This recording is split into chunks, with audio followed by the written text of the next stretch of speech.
A'oudhu billahi minash shaitani rajim. Bismillahir rahmanir rahim. Nigériennes, Nigériens, mes chers compatriotes. Cela fait déjà 2 ans que nous sommes résolument engagés tous ensemble avec résilience et foi dans l'avenir sur le chemin de la souveraineté pleine et entière de notre pays et pour le bonheur de tous. Mes chers compatriotes, il s'agit assurément d'un chemin plein d'embûches, aux conséquences difficiles, aussi bien pour les Nigériens pris individuellement que pour notre pays en tant que communauté politique organisée. En effet, depuis le 26 juillet 2023, et notre engagement patriotique à prendre notre destin en main, le système néocolonial réactionnaire de mise sous tutelle du Niger que nous avons renversé n'a cessé de se déchaîner contre notre pays et son peuple. C'est ainsi qu'après avoir échoué à organiser le blocus total de notre pays, puis nous porter frontalement la guerre par l'intermédiaire de la CEDEAO, les forces coalisées opposées à notre émancipation politique et économique ont décidé, tirant les leçons de leur échec, de se réorganiser pour atteindre autrement leurs objectifs, en combinant de façon sournoise opérations terroristes d'éclat, actions économiques subversives, manipulations politiques internes, ainsi que guerre informationnelle et jeu de discrédit sur nos institutions et autorités politiques. Les résultats auxquels ils parviennent sont souvent spectaculairement importants, non pas parce qu'ils donnent un avantage stratégique aux forces opposées à notre pays ou qu'ils soient constitutifs d'un véritable projet politique alternatif au nôtre, mais simplement parce que, de par l'immédiateté de leurs effets et leur violence, ils impactent négativement notre quotidien de façon individuelle et collective. Ils bénéficient d'une importante couverture médiatique et diplomatique à l'échelle internationale. Ils sèment le doute chez certains d'entre nous et nous divisent. Ils rencontrent nos légitimes mais pressantes attentes individuelles ainsi que notre impatience quant à un changement véritable. Ils nous font parfois perdre de vue ce que nous avons réussi ensemble et nos nobles objectifs communs. Ils nous font parfois perdre de vue ce qui est essentiel et nous empêchent de nous projeter dans l'avenir qui s'annonce pourtant radieux pour le Niger et la Confédération AES dans son ensemble. Mes chers compatriotes, c'est dire que je mesure la complexité de la situation à laquelle nous faisons face, les difficultés qui se dressent devant nous, ainsi que l'état d'esprit de nombre de nos compatriotes. Je sais par ailleurs le sacrifice que nous avons consenti pour que vive le Niger, ainsi que nos attentes légitimes d'une vie qui doit être nécessairement meilleure pour les Nigériens. C'est le lieu, sans doute, de rendre un vibrant hommage à nos forces de défense et de sécurité pour tous les sacrifices consentis et leur professionnalisme, à notre grand peuple pour sa résilience et son engagement, et à tous nos amis pour leur précieux soutien.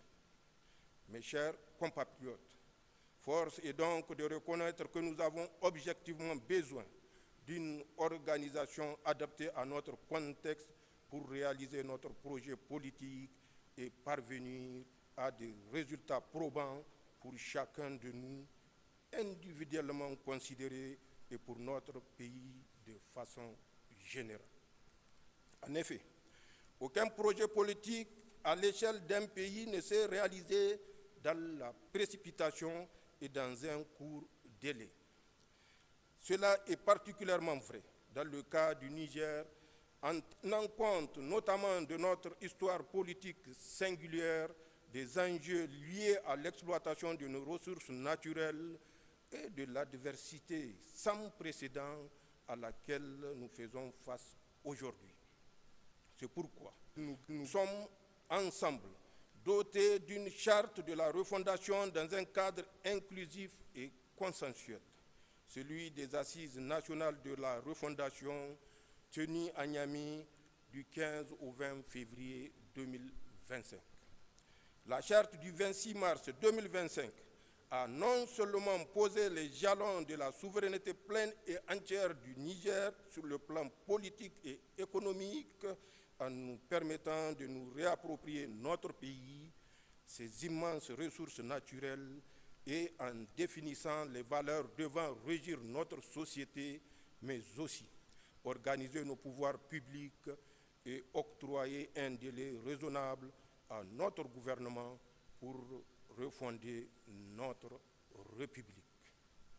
Aussi, nous sommes en train de prendre toutes les dispositions pour mettre en place progressivement nos institutions à l'instar de la Cour d'État installée le 16 novembre 2023, la Cour des comptes dont les membres ont prêté serment le 1er juillet 2025 et du Conseil consultatif de la refondation qui a tenu sa première session du 28 juin au 12 juillet de cette même année.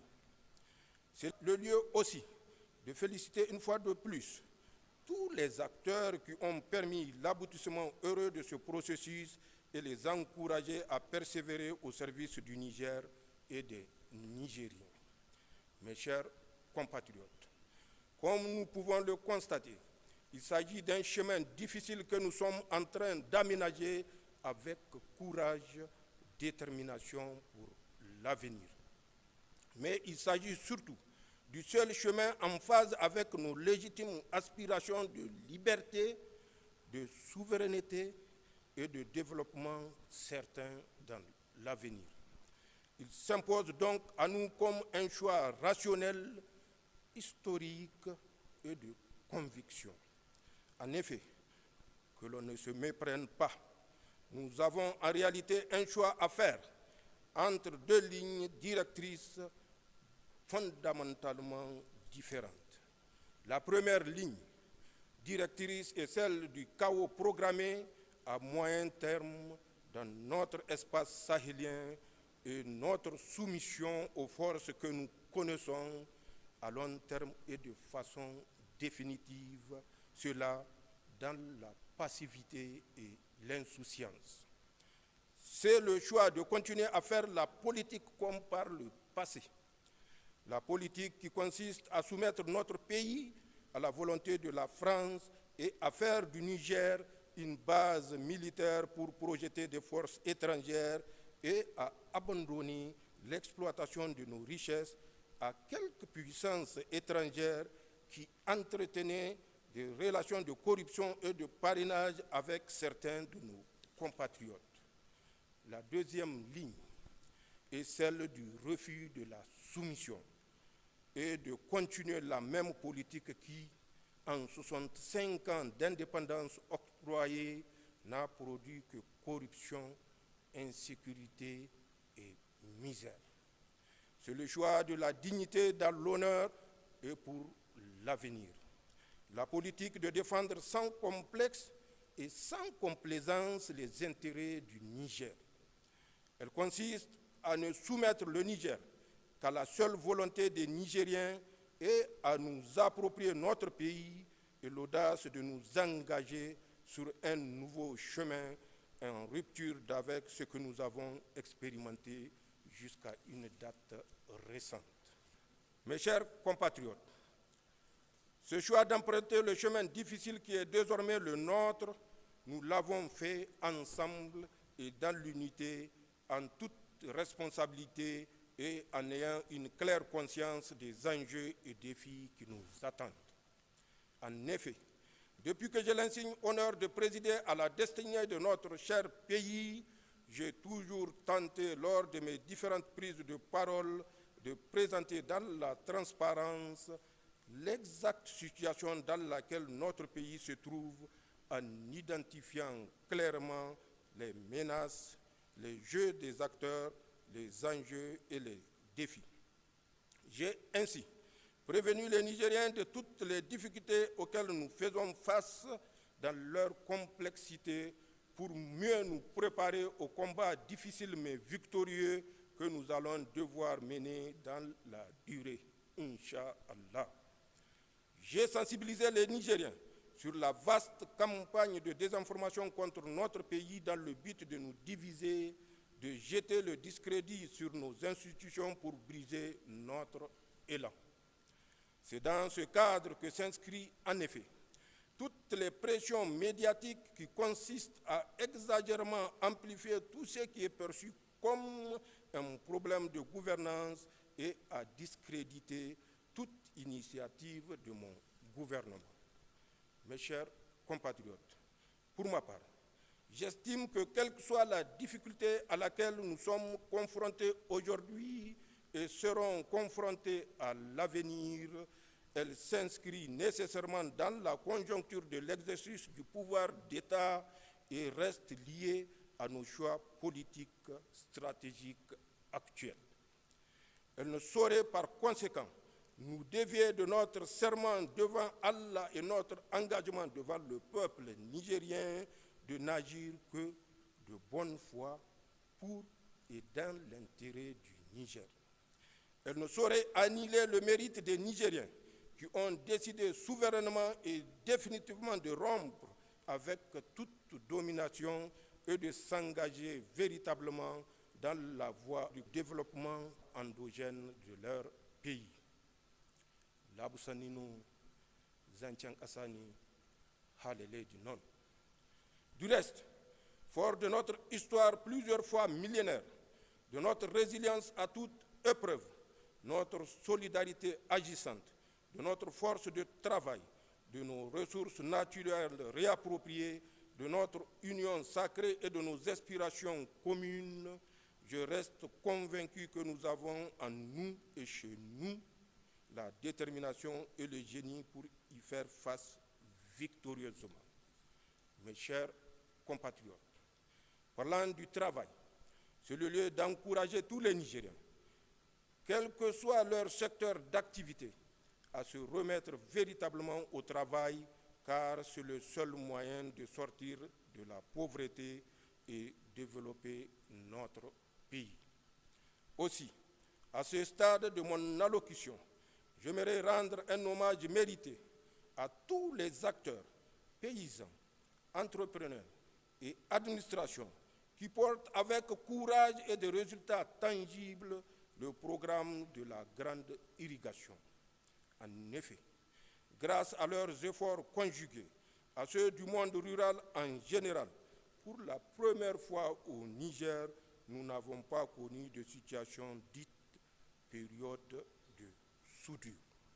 Des informations qui ont été remontées par les canaux fiables du secteur, les produits alimentaires sont en effet largement disponibles sur l'ensemble du territoire national et à des prix abordables.